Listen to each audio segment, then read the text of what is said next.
중국은 국가 중점 연구개발 계획에 따라 핵심 전략 기술을 선정하고 자원을 몰아주고 있는 것입니다.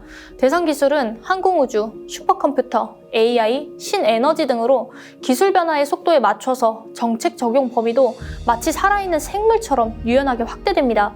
중국 정부와 기업, 대학, 그리고 연구소가 하나로 뭉쳐서 전력을 다해 과학기술 개발에 매진하고 있는 것입니다. 우리는 어떻습니까?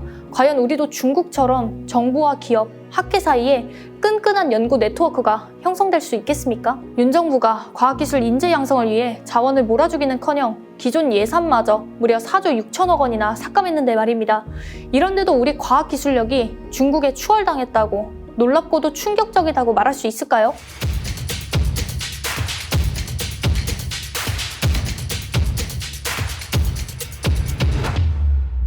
앞서 중국 정부가 과학기술 굴기 기조 아래 최첨단 산업 분야의 막대한 연구개발 예산 지원으로 한국의 과학기술 수준을 추월할 수 있었음을 말씀드린 바 있습니다.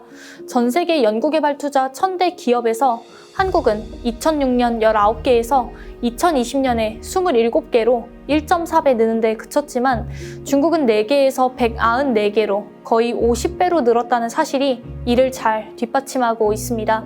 비단 연구개발 예산 확대뿐만 아니라 중국의 과학 굴기에는 과학기술 인재의 집중적인 양산도 중요한 이유였습니다. 지난해 5월 베이징에서 정부기관인 중국과학원과 중국자연과학기금회가 3년여 진행해온 중국과학기술 2035 발전전략총서 출판 기념행사가 열렸습니다.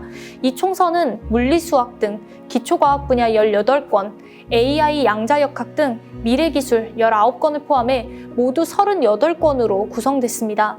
가히 중국과학기술의 현재와 미래발전 전략을 총정리하는 프로젝트라 불릴 만하게 국가 최고 과학자 400여 명이 주도했고 무려 3천여 명의 학계 연구원들이 참여했다고 합니다. 과연 중국의 과학기술 선진화 작업이 얼마나 주도 면밀하게 진행되고 있는지를 잘 보여주고 있는 대표적인 사례입니다. 이런 프로젝트가 과연 정부의 연구개발 예산 지원만으로 가능할 수 있었겠습니까? 당연히 원사라 불리우는 중국 최고 과학자들과 수천 명의 과학기술 연구원들이 존재했기에 달성할 수 있었던 것입니다. 그래서 중국이 어떻게 과학기술 인재들을 양성하고 있는지를 주목할 수밖에 없는 것입니다. 중국 최고의 이공계 대학인 칭화대에는 AI반이라는 학과가 있습니다. 이는 정규학과가 아니라 수학, 물리, 전자공학 등의 학과 신입생 중에서 최고 인재를 다시 뽑아 반을 구성합니다. 고등학교 때 전국 수학 경시대회, 컴퓨터 경진대회 등에서 입상한 학생들도 선발 대상인데 바로 이들이 중국 AI 기술의 미래를 열어가고 있는 것입니다. 그 외에도 칭화대에는 컴퓨터 공학을 연구하는 야오반, 양자역학을 연구하는 량신반도 있습니다. 이 학과들도 학생 선발이나 교육 방법 등에 있어서는 AI반과 크게 다르지 않다고 합니다. 이처럼 중국에서는 정부 차원에서 칭화대뿐만 아니라 여러 이공계 대학들의 국내외 최고의 교수들을 초빙해 가르치도록 하고 해외 유학까지 지원한다고 합니다. 중국은 국가 중점 연구개발 계획에 따라 핵심 전략 기술을 선정하고 자원을 몰아주고 있는 것입니다. 대상 기술은 항공우주, 슈퍼컴퓨터, AI, 신에너지 등으로 기술 변화의 속도에 맞춰서 정책 적용 범위도 마치 살아있는 생물처럼 유연하게 확대됩니다. 중국 정부와 기업, 대학, 그리고 연구소가 하나로 뭉쳐서 전력을 다해 과학기술 개발에 매진하고 있는 것입니다. 우리는 어떻습니까? 과연 우리도 중국처럼 정부와 기업, 학계 사이에 끈끈한 연구 네트워크가 형성될 수 있겠습니까? 윤 정부가 과학기술 인재 양성을 위해 자원을 몰아주기는커녕 기존 예산마저 무려 4조 6천억 원이나 삭감했는데 말입니다. 이런데도 우리 과학기술력이 중국에 추월당했다고, 놀랍고도 충격적이라고 말할 수 있을까요? 안 그래도 학생들이 이공계를 외면하고 의대 쏠림 현상이 가중되는 상황인데 윤 정부는 최근 의료개혁 운운하며 의대 신입생을 갑자기 무려 2,000명까지 확대하는 방침까지 내놓아 이공계 과학기술 인재 양성을 아예 포기하려는 것처럼 역주행 정책을 쏟아내고 있어 통탄할 노릇입니다. 한국이 과학기술 강국이 될 수 있었던 것은 1980, 90년대에 우리가 키워낸 이공계 인재들 덕분이었습니다. 지난 3월 10일 MBC 스트레이트는 혁신 엔진 꺼지는 한국경제 편에서 1988년도부터 2024년까지의 대입시험 자연계 수석이 어디로 진학했는지를 전수조사한 내용을 전했습니다. 구체적으로 1980년대에는 12명 중 9명, 1990년대에는 11명 전원이 이공계로 진학했는데 이 20명 가운데 9명은 물리학을 선택했습니다. 당시만 하더라도 물리학에서 태동한 다른 학문 분야들이 많아서 우수한 이공계 인재들이 물리학에 대한 자부심을 가지고 물리학을 선호하던 경향이 있었다고 합니다. 그런데 2000년대 들어 상황이 달라졌습니다. 2000년도에는 자연계 수석 4명 전원이 의학 계열로, 2010년도에는 18명 중 16명이, 2020년도에는 5명 모두가 의대에 갔던 것입니다. 2000년을 기점으로 그전에는 87%가 이공계를 갔는데 그 뒤에는 93%가 의대를 선택한 셈입니다. 바로 그 2000년 직전에 IMF 외환위기가 터졌고 수많은 실직자들이 거리로 쏟아졌습니다. 평생 직장의 개념이 완전히 사라져버렸고 대기업으로 대표되는 안정적이고 좋은 일자리 자체가 대거 사라졌습니다. 250인 이상 기업이 우리나라 일자리에서 차지하는 비중은 14% 정도로 미국의 4분의 1, 독일의 3분의 1 수준에 불과합니다. 그에 반해 의사 직종의 수입은 안정적으로 올라갔습니다. 한국의 의사 연봉은 평균 2억 5천만 원, OECD 평균의 1.66배입니다. 여러분이 이공계 우수 인재라면 어떤 선택을 하실 것 같습니까?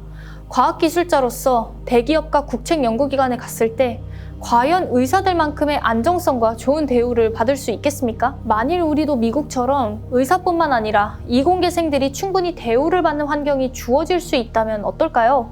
미국도 의사가 많이 벌긴 하지만 미국에는 의사만큼 돈을 많이 버는 직업이 훨씬 더 많습니다. 대학 졸업하고 5년 사이 가장 돈을 많이 버는 학과 10개 중 9개는 이공계입니다. 실리콘밸리로 상징되는 혁신 기업들이 성공하고 우수한 인재들이 그 기업들로 몰리는 선순환 구조가 만들어졌기 때문입니다. 단순히 의사들이 돈을 많이 벌기 때문에 의대 쏠림, 의대 광풍 현상이 일어나는 게 아닌 것입니다. 만일 미국처럼 IT 기업에서 이공계 출신들도 충분히 대우받고 잘 벌면 이공계 우수 인재들이 굳이 의대로 몰려갈 필요가 없을 것입니다. 단적인 사례로 이번 연세대 시스템 반도체 공학과 입시 지원 현황을 들 수 있겠습니다. 윤 정부는 2023년 7월에 반도체 인재 15만 명을 양성하겠다며 전국의 반도체 관련 학과를 80개 가까이 늘렸습니다. 반면 해당 과의 전임 교수는 되레 19명 감소했습니다. 즉 반도체 학과 10곳 중 7곳에서는 비전임 교수가 강의하거나 학부나 대학원 한쪽에 속한 교수가 번갈아 오가며 학생을 가르친다는 의미입니다. 당연히 교육의 질이 떨어질 수밖에 없고 학생들에게 인기가 좋을 수가 없습니다. 심지어 삼성전자와 계약해 취업이 거의 보장되는 연세대 시스템 반도체 공학과도 올해 입시에서 정원 25명을 채울 때까지 55명이 등록을 포기했습니다. 카이스트나 포항공대 같은 최상위권 공대에서도 의대 가려고 휴학하는 학생들이 즐비합니다. 불난집에 부채질하는 격으로 이번에 의대 정원을 2,000명까지 확대하다 보니 포항공대나 카이스트까지 의대를 설치한다고 합니다. 이에 심지어 이공계 신입 재학생이 아니라 이공계 직장인들까지 너도 나도 의대에 도전하고자 준비하는 의대 광풍을 넘어 의대 폭풍이 불지도 모르는 상황이니 참으로 답답할 노릇이 아닐 수 없습니다. 이공계 인재들이 죄다 의대로 가버리면 결국 한국 경제 혁신의 불씨는 꺼질 것입니다. 그동안 삼성전자, 현대차, LG, 엔솔 같은 대기업은 물론 네이버, 카카오, NC소프트 같은 기업들까지 모두는 1980, 90년대 이공계 전성시대가 만든 성과였으니 말입니다. 본격적인 이공계 위기 시대가 도래했음은 보스턴 컨설팅 그룹이 매년 발표하는 50대 혁신 기업의 한국 기업이 삼성전자 단 한 곳뿐이라는 사실로 충분히 드러납니다. 반면에 중국은 화웨이, 비아디, 샤오미, 바이트댄스, 알리바, 레노버 등 8곳, 일본은 소니, 히타치 등 3곳입니다. 그나마 아직 기술 우위를 누리고 있는 반도체, 2차 전지 등 분야들도 다음 세대 인재들이 없습니다. 더 늦기 전에 이공계 대학교와 학생들에 대한 획기적인 지원 및 기업의 다각도의 실질적이고 충분한 정책 지원을 해야 할 것입니다. 윤 정부가 연구개발 예산을 하루아침에 4조 6천억 원이나 깎아버리고 이에 항의하는 카이스트 졸업생의 입을 틀어막아 버리는데 무슨 수로 과학기술 인재들이 양성되겠습니까? 오히려 의대에 가라고 의대 정원을 마구잡이로 확대해 심지어 포항공대와 카이스트마저도 의대를 신설하는 판국인데 의대 쏠림 현상을 무슨 수로 막을 수 있겠습니까? 그래서 윤 대통령이 본인은 과학 대통령이 되겠다 외치지만 가학 대통령이라고 불리는 것입니다. 무도한 연구개발 예산 삭감과 유명무실한 반도체학과 증설, 무모한 의대 정원 확대 등으로 가학 대통령이 우리 한국 과학기술 근간을 뿌리채 흔들도록 더 이상 내버려둬서는 안 될 것입니다.